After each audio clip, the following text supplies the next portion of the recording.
जक्मा रोगी मानक सहायता दौरान खाली मासे कि 2 मास नहीं बर्तमान 6 मास पर्यंत तांकर खाद्य जोगई देवे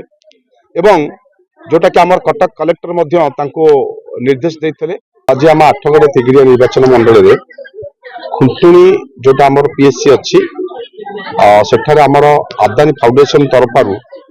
जोटा कि यशस्वी प्रधानमंत्री नरेंद्र मोदी आह्वान देते टीबी मुक्त भारत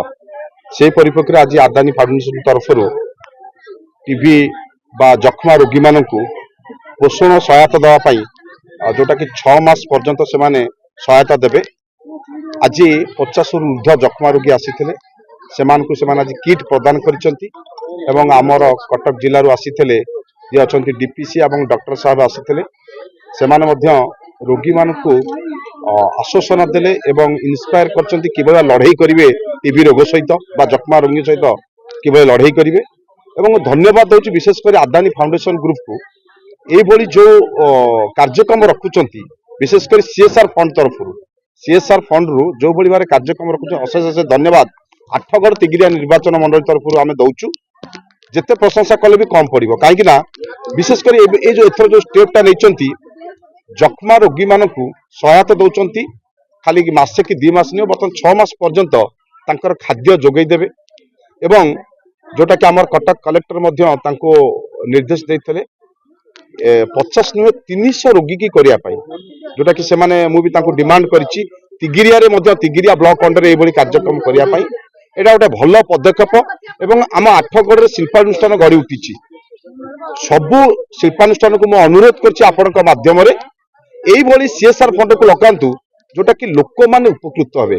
ना नेता माने उपकृत न हुंतु एप्रति ध्यान देवे एवं आज जो भाव में टीबी मुक्त भारत आज जोटा आमर आह्वान था निश्चित भाव में यही कार्यक्रम सचेतनता कार्यक्रम रहिले निश्चित जक्मा दूर रोगी रोग मन को मन दूर हो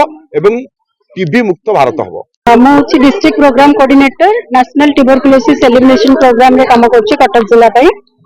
आज कौन कार्यक्रम आज हमर जो अच्छी सीएसआर एक्टिविटी आदानी ग्रुप से माने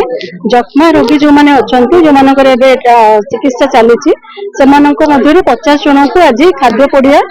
वितरण करागला आदानी ग्रुप सेटा देइछंती जिलापाल कटक जिलापाल महोदय एवं आमर सीडीएम एंड पीएचओ जे जिलार मुख्य चिकित्सा अधिकारी अछंती तांको अनुरोध क्रमे आमर जो अछंती आदानी ग्रुप से माने गोटे पाद आगु को आसिकी 50 जन को से माने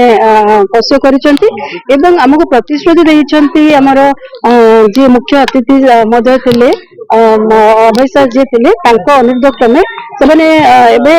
तिगिरिया को भी पशु करिया पई प्रतिश्रुति हमको देइछंती निश्चित भाव में एमती जदि समस्त मुख्य स्रोत आगु को हाथ बढ़ेबे निश्चित भाव में कहि परिबा जे टीबी हारिबो और देश जितिबो।